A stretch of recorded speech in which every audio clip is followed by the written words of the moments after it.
What's up, nerds and nerdettes and wee little nerdlings all? To our buddy Big Johnny G, the two-gun Pixie presents Legendary Gaming. And my friends, I hope all your games are legendary. So yesterday, I hope you tuned in. Yesterday we dropped another one of my new series, and that was Big Johnny G, You Set Me Up. I hope you watch that, because now the next video in the showcase is Big Johnny G's How to Play. So this is for a game that I kickstarted, and I'm so glad I did. It's a quick little dice game that plays 1 to 4 players called Crypt. Now that you saw the unboxing, now that you saw the setup, yeah, I'm ready. Are you ready? All right, why don't we get down to the table, and I'll show you how to play Crypt.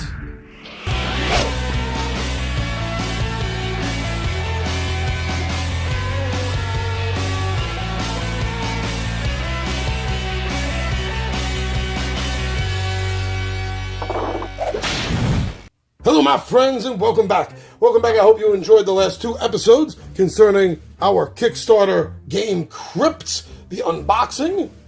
And then yesterday you got to see the setup.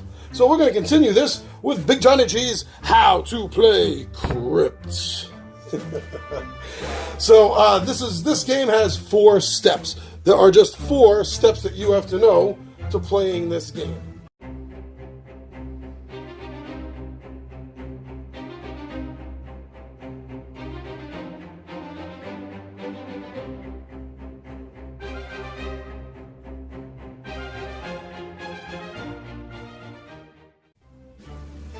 So for the reveal, you're going to draw treasure cards according to the number of players in the game.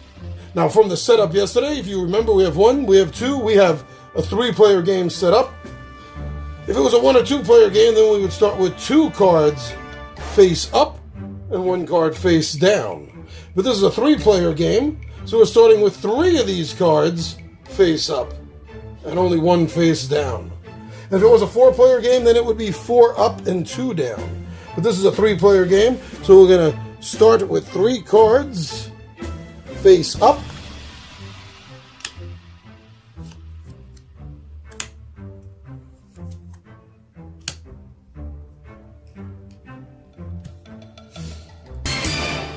And then to step 1, the reveal.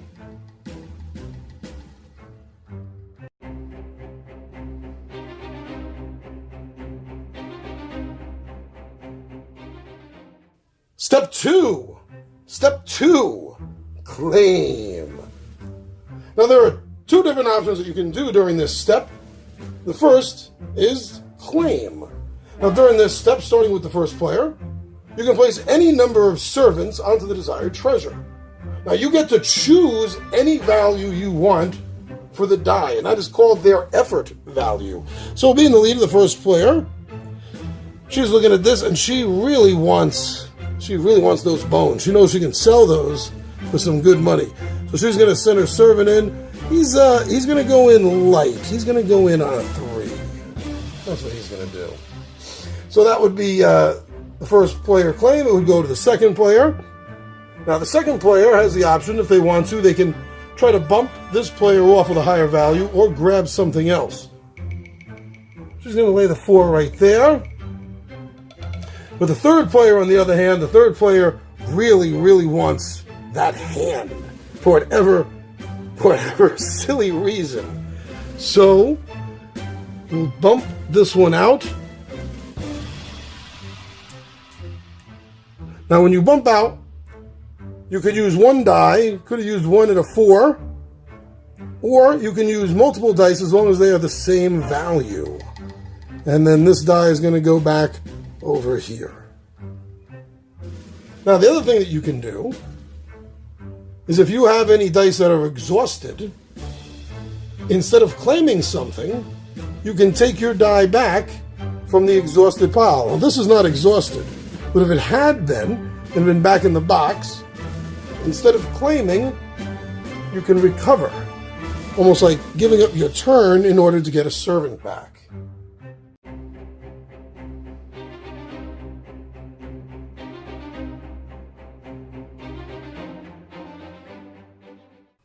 Now, step 3 is known as the collect. Now, during this, you discard all the unclaimed treasures back to the box. Back to the box, not to the deck. Back to the box. It's important. Now, the next thing you do is you're going to have to roll your servants. The red player is going to have to take this die with the 4 and have to roll that number or higher. 6. So red gets to bring this servant back.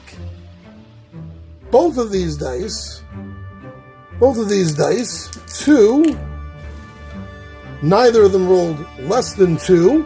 If this one had been a 1, then this would get exhausted, while this one would go back. Now, regardless of the roll, you get to claim what it was that your servants occupied, what they were on. You get to keep that. And what you're going to do is, during the game, as you collect more treasure, you're going to leave them face down. But what you're going to want to do is you're going to want to keep columns of them. Just organize them by their type as you are collecting them. But otherwise, don't let the other players see the cards.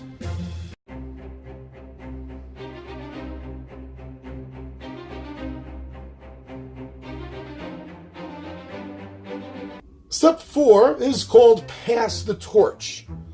And on this turn, the torch cards, Leader and Lights Out, each get passed to the right. So in a 3-player game, this would go here, and this one would come over here. And then the final piece that you have to do is repeat steps 1 through 4. You're going to repeat this until the treasure deck runs out. Because remember, any unclaimed treasure is going to go back into the box.